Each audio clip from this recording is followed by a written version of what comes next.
On this episode, we're looking at the Longines HydroConquest in the ceramic two-tone gold. Man, for a watch that's under $2,000, you get a lot of watch for the money. And I'm going to explain to you exactly what you get and why it's such a great bargain on this episode of...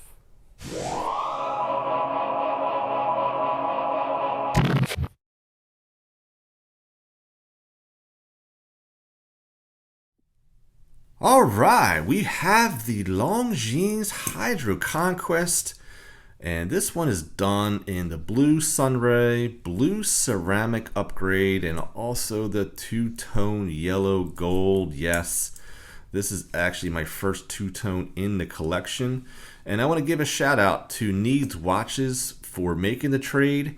I actually traded the Longines Conquest. The video is right here on the watch that I traded this for. Obviously, I had to throw in a little bit of money as well, since this is a watch that retails, and that's why I have the tag here.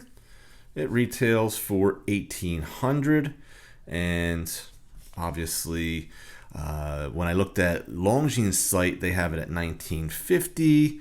On the gray market, I see these in around $1,600, and then on the used market, right around $1,200, guys. So I must say that it's impressive that these watches hold their value pretty well, considering. So these are considered like an entry-level diver watch, which for almost $2,000, that's kind of odd to say, right? But I must say, for the money, you're getting a lot of watch. And let's just dive into what you're getting here. So, you're getting gold hands. And let me just say this, that when I'm saying gold, you're getting PVD all throughout. And it's just really done, like really nice, guys. I mean, this is a type of PVD that's not going to rub off. You know, because that's what you get with like gold plating. This is not gold plating. This is PVD. This is a process that will make this a lot more durable. So you do get that on the handset, which is actually highly polished. At Longines, you know, this is really what you get with the HydroConquest. That's what they're known for, is these gilt hands. You do get that triangle there on the hour hand, which is obviously your lume. You get lume on the minute hand there, and also on the lollipop. So I love that handset. It really does shimmer in the sun, especially against this blue sunray dial. Now you do get applied Arabic numbers here, and also applied indexes as well. And they're also highlighted in gold, and these are all filled with BGW9 Super Luminova. So very, very nice. And I'm going to show you guys a lume shot real quick here. Now, this wasn't done in total darkness, but you get the idea here that this is really good lume. They did a nice job. Obviously, I would have loved to seen lume on the bezel itself, but you just get it on the pip there. There you go. Okay. When it comes to symmetry, it is a little odd that like at the 9 o'clock position you get the indice there, the round index, but you don't get it at the 12 and 6. But I guess they're looking at 9 to 3, which I could have done without the one at the 3 o'clock as well. If you were to maybe put dash, dash, dash, I don't know. What do you guys think down below? I mean, it doesn't take away from the watch, but I just found that to be kind of interesting that they have, you know, an illuminated 9 along with the pip there, or should I say the indice. So there you go with that. You do get a date window at the 3 o'clock position. It is outlined in white. You can see a little bit of a concaveness there with the framing. It is not color matched, by the way, which doesn't bother me. I know it bothers some, but that is not an issue for me at all. You are getting 1,000 feet of water resistance at 300 meters, which makes this a true diving watch. And you also get Longines applied as well, and the logo. And speaking of the logo, You notice the wings there and that hourglass in the center. If we take the watch and we turn it to the side and take a look at the crown guards, this is also the Longines logo as well. These are the wings, and this would be that hourglass. And you can see the Longines logo printed on the crown there. Now, if you take a look at the crown, it's actually a different tone than the rest of the gold on here. And that's something that I've noticed that I haven't seen anyone else really take notice of when I looked at the reviews. But this one here definitely looks to be a different tone. It doesn't really bother me, but it's just something that I wanted to point out. When it comes to the crown action, it will pop out as a screw down crown. And then this little lip here is actually for your fingernail if you wanted to pop it out. There you go. But I actually have no problems popping it out just with just a little bit of tension with the fingers. And obviously you get a hacking movement. What's powering this is the Longines exclusive caliber from ETA, which is the L888. Pretty cool. It's almost like having an in-house, but not quite. And this watch does beat at 25,200 beats per hour. And this one has an impressive 72-hour power reserve as well. The winding action on this watch is absolutely the best that I have in my entire collection. It is super, super smooth and quiet. This actually feels better than even my not my Rolex, my Tudor GMT, which costs double the amount of this watch. So very impressive indeed. Now, when we put this on the time graph, this watch is losing a little bit of time at 4 seconds. So it definitely is within COSC certification, but it's not COSC certified. So just want to let you guys know that this watch is not certified, but it is within spec. Now, I also did buy an alternate strap for this, and let me just show it to you right here.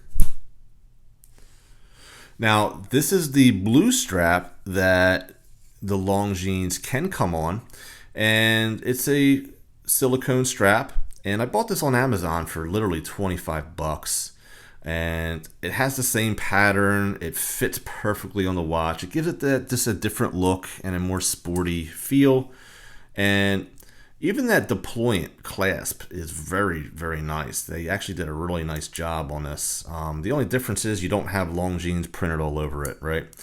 But at the end of the day, I'm very satisfied with it, and it gives it that sporty look. So yeah, so there you go. Now, when we take a look at this bezel, this is a ceramic insert, and you do have the gold surrounding as well. And this looks like a gear. Let's just be honest. This is not a coin edge. This is a gear. And we get a 120 click bezel. And the action on it is absolutely just crisp. Very little to no backplay at all. I mean, done very nicely. And I will say that unlike Seiko, or some Seikos I should say, the pip actually lines up perfectly. Here's the bracelet, done very nicely. It's a very satin finish. Screw links, by the way, solid end links. We do get a diver extension here, as you can see. Kind of generic. Again, a little bit of cost cutting, I think, because when we took a look at cost cutting, this is where they really cut costs. This is a very generic clasp. You do get Longines. You get 30 bar, 300 meters. I don't typically see that on a clasp, but they did it there. And it locks in just fine with the fold over Longines logo. But again, it's very generic, even of watches that cost in the $500 range, such as this one here. This is my Seiko. This one actually is from Strapsco, to be honest with you. But this is just a just a very generic, nothing wrong with it, but it's just, you know, something that you'd see on this bracelet here. Costed literally like 80 bucks. So, you know, you got to have cost cutting somewhere, guys, and that's where they did it. When we take a look at the back of the case, or should I say the case back, Longines does a really nice job, as you could see. You got HydroConquest, and just, I love the logo. Now this time you get the wings that are now more, you know, in a different position. They're not wide. They're not in the soaring mode. Now they're ready to fly. So it's more of like a, you know, so they're in a different form as the spread. See that? So that's pretty neat that they actually have two forms of their logo there. So there you go there. And then of course, if you need to service the watch, it's very easy to just, this is a screw down case back there. So when we look at the finishing, very, very nice finishing, guys. It's again, it's like a satiny brushing, and it's just done to perfection.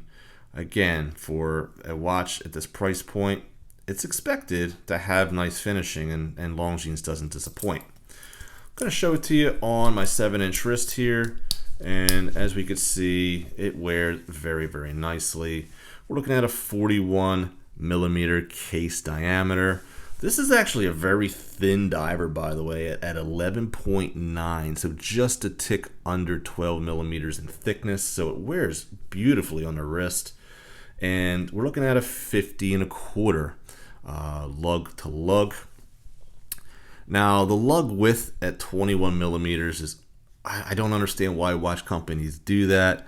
It's very hard to find straps that are 21mm. It definitely limits your selection for sure.